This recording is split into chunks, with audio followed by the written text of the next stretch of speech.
26 साल की उम्र में सुधा की शादी दिनेश के साथ की गई। जब सुधा की शादी फिक्स की गई थी तब वह पढ़ाई कर रही थी, पर उम्र निकलने के साथ ही हम इसकी शादी की चिंता होने लगी। आपको बता दूं, सुधा मेरी ही बेटी है। जब दिनेश हमें मिले तो हमें बताया गया था कि वह एक जर्नलिस्ट है। मुझे तो पहले पता ही नहीं था जर्नलिस्ट क्या होता है। जर्नलिस्ट माने वही जो पेपर में न्यूज़ छापते हैं। मुझे सिर्फ इतना ही पता थे, लेकिन बाद में मुझे पता चला जब सुधा के पापा ने मुझे बताया कि जर्नलिस्ट की काफ़ी पहुंच होती है। इसका काम सिर्फ पेपर में न्यूज़ छापना नहीं, बल्कि और भी बहुत कुछ होता है।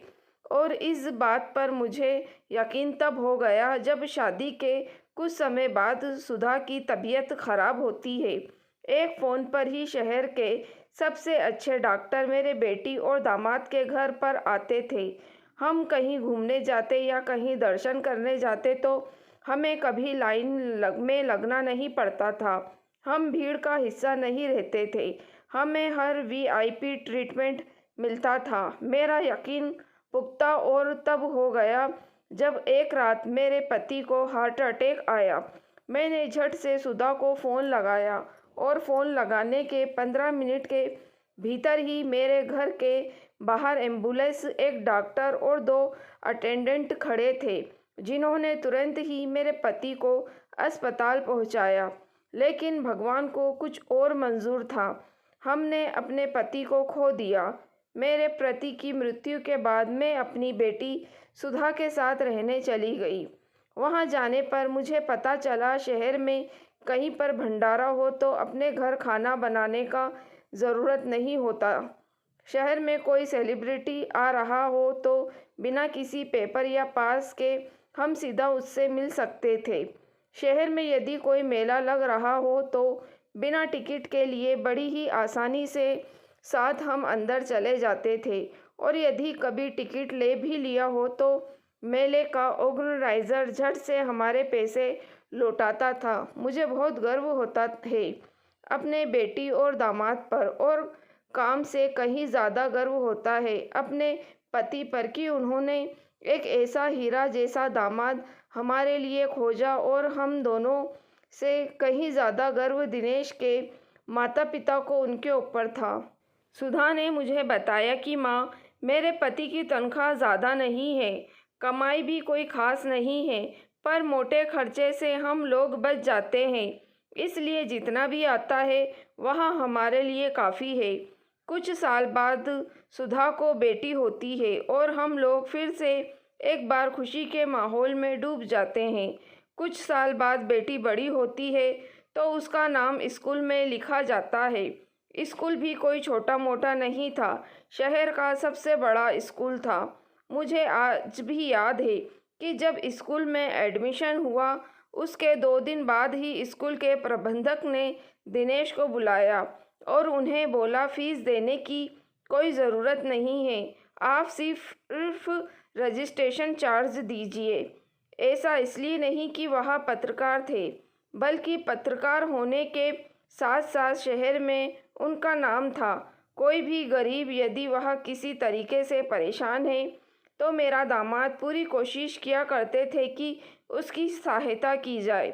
लेकिन नियति को कुछ और मंजूर था। एक रात रिपोर्टिंग करने के दौरान एक तेज़ रफ्तार गाड़ी ने दिनेश को धक्का मार दिया।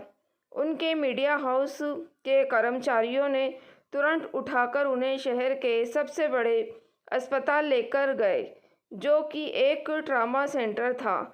जहां पर उन्हें एडमिट करते ही डॉक्टर ने रिपोर्ट देखी और बोला, इन्हें बचाना मुश्किल है क्योंकि इनकी रीढ़ की हड्डी पूरी तरीके से चूर हो चुकी है। अगर यह बच भी जाते हैं तो जिंदा लाश रहेंगे। जिसे सुनने के बाद मेरा कलेजा बैठ गया था। अभी रिपोर्ट आएगी थी तभी शहर के बड़े अधिकारियों का फ़ोन अस्पताल में आने लगा कि जल्दी से जल्दी इनका इलाज शुरू किया जाए। आप में से कुछ लोगों को हो सकता हो यह बात बनी हुई लगे। या झूठ लगे, पर जो लोग के घर में एक वेरीफाइड पत्रकार है वह इस बात को भली भांति समझते होंगे। 3 दिन ट्रॉमा सेंटर में रहने के बाद दिनेश की मौत हो जाती है।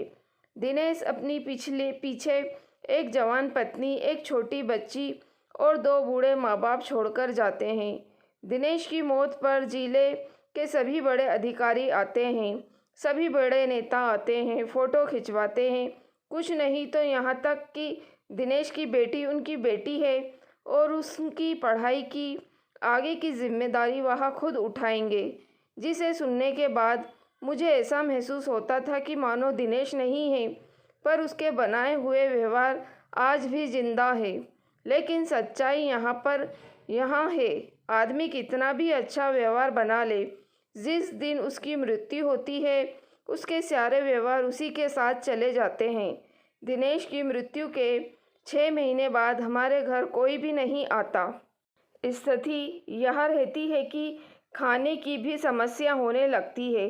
पहले जो लोग दिनेश के एक फ़ोन करने पर राशन की बोरियां पहुंच करा लेते जाते थे, आज के दिन वह सुधा का फ़ोन ही नहीं उठाते।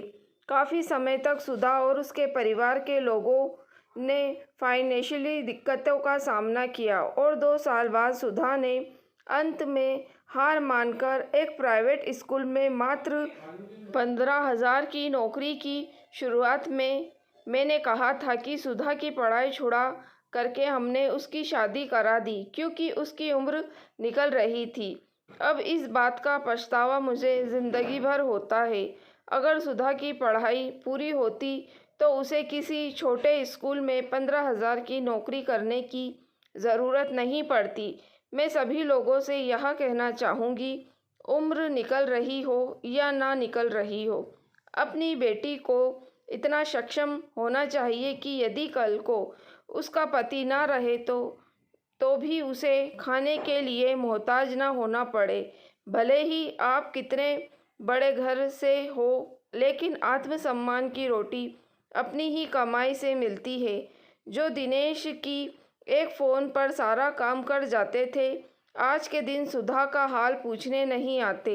हमारा पूरा परिवार दिनेश के भरोसे था और दिनेश के ऊपर पूरी तरीके से निर्भर था, पर दिनेश के जाने के बाद हमारा परिवार टूट गया। मैं उन सभी माँओं से गुजारिश करना चाहती हूँ जो यह सोचती हैं कि पढ़ लिख कर बेटी क्या करेगी, तो उसका जवाब यही है, भगवान ना करे जैसा मेरी बेटी के साथ हुआ है वैसा किसी और की बेटी के साथ हो, पर भविष्य कोई नहीं जानता। हमें इतना सशक्त बनना चाहिए अपनी बेटी को कि कल को यदि उसके सपोर्ट में कोई भी ना हो रहे तो भी वह 2 वक्त की रोटी जुटा करके सम्मान के साथ खा सके। दोस्तों, अगर आपको कहानी पसंद आई है तो प्लीज़ आप मेरे चैनल वॉइस ऑफ नीलोफर को सब्सक्राइब ज़रूर कीजिएगा और मेरी वीडियो को लाइक और शेयर भी ज़रूर कीजिएगा। Thank you for watching.